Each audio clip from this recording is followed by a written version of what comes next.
Hi friends, welcome to legal cell. Legal cell में आपका बहुत बहुत स्वागत है फ्रेंड्स। अगर वीडियो पे नए हैं तो वीडियो को लाइक, चैनल को सब्सक्राइब जरूर कर दें। फ्रेंड्स, आज हम बात कर रहे हैं 138 एनआई एक्ट की।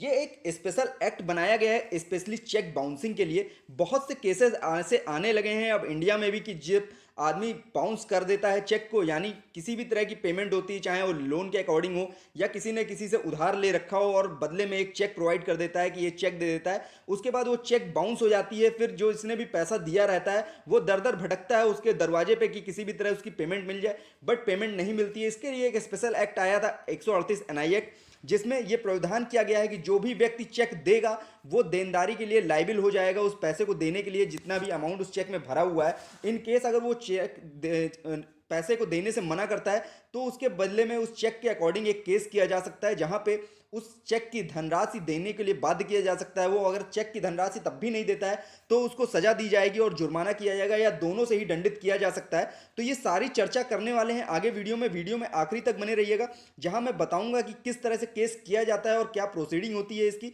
और कितना जुर्माना हो सकता है चेक के अकॉर्डिंग। अगर किसी ने कोई चेक आपको दी है और वो चेक बाउंस करा देता है तो किस तरह का फाइन हो सकता है, उसके ऊपर कितनी सजा दी जा सकती है।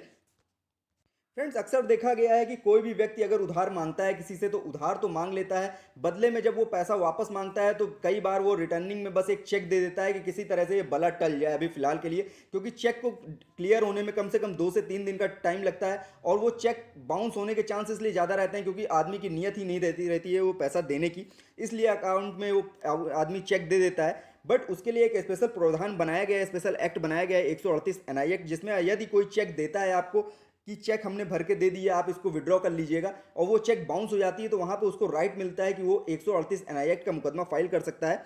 चेक की नोटिस जिस दिन चेक बाउंस होता है वहां से आपको नोटिस प्रोवाइड करनी होती है, जिसने भी चेक इशू किया है उसको आप नोटिस दीजिए। उसके बाद 15 दिन के बाद आप इसका मुकदमा फाइल कर सकते हैं कोर्ट में। अब कहाँ फाइल कर सकते हैं, कहाँ फाइल होता है ये मुकदमा, तो जिला न्यायालय में एक फाइल होता है, वहाँ पे स्पेशल कोर्ट बनी होती हैं। कई स्टेट में स्पेशल कोर्ट हैं, कहीं कहीं स्पेशल कोर्ट अगर नहीं है तो वहाँ की सिविल कोर्ट में ही ये मुकदमा फाइल होता है। और फाइल करने के बाद वहाँ से उसको सम्मन जारी होता है, जिसने भी उस चेक को जारी किया है सम्मन के थ्रू उसको बुलाया जाता है। यदि सम्मन पे वो नहीं आता है तो उसको बीडब्ल्यू के थ्रू बुलाया जाता है। बीडब्ल्यू पे भी नहीं आता है तो एनबीडब्ल्यू किया जाता है, यानी नॉन बेलेबल वारंट जारी किया जाता है उसके खिलाफ, और उसको आना ही पड़ता है उस मुकदमे में।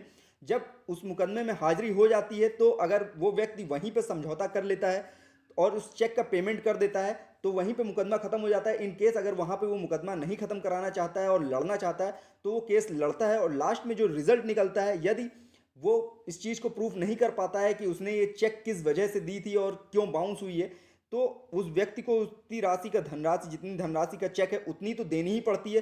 कोर्ट के व्यू के ऊपर होता है कि वो उससे दोगुनी राशि तक का जुर्माना उसके ऊपर लगा सकती है और 2 साल तक की सजा दे सकती है या दोनों ही दे सकती है जिसने भी वो चेक जारी किया है उसको।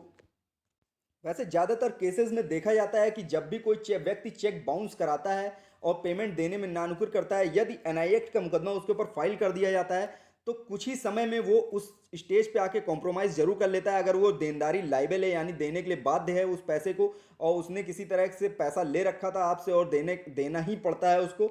और इसके लिए आने वाले जो प्रावधान बनाए गए हैं एनआई एक्ट में वो भी बहुत सख्त बनाए गए हैं कि कोई भी इस चेक को देने के बाद उससे मुकुर ना सके। और जिस तरह से प्रावधान किए गए हैं तो आने जो भी व्यक्ति चेक इशू करता है तो उसको चेक की धनराशि देने के लिए बाध्य होना पड़ता है, क्योंकि वो उसने अपनी हैंडराइटिंग में भरा होता है, सिग्नेचर मैच होते हैं उसके, तो जो भी धनराशि उसमें लिखी होती है उतनी धनराशि तो देनी ही पड़ती है। और कोर्ट में अगर मुकदमा आ जाता है तो जज के ऊपर होता है वो किस तरह से इसको डिसीजन देता है। अगर जज चाहे तो इसमें दोगुनी राशि तक का जुर्माना उसके ऊपर कर सकते हैं और 2 साल तक की सजा कर सकते हैं। हालांकि जब केस कोर्ट में आ जाता है तो अधिकतर देखा जाता है कि इसमें कॉम्प्रोमाइज़ की स्टेज बन जाती है और दोनों ही पक्ष जिस धनराशि के ऊपर एग्री करते हैं उतने पे कॉम्प्रोमाइज़ हो जाता है और न्यायालय भी उस केस को उसी स्टेज पे ख़त्म करने की कोशिश करती है अगर समझौता हो जाता है। इन केस समझौता नहीं होता है किसी वजह से तो पूरा ट्रायल चलता है और ट्रायल में जो डिसीजन माननीय जज साहब देते हैं उसके बाद उसी तरह का ऑर्डर उस फाइल में देखा जाता है।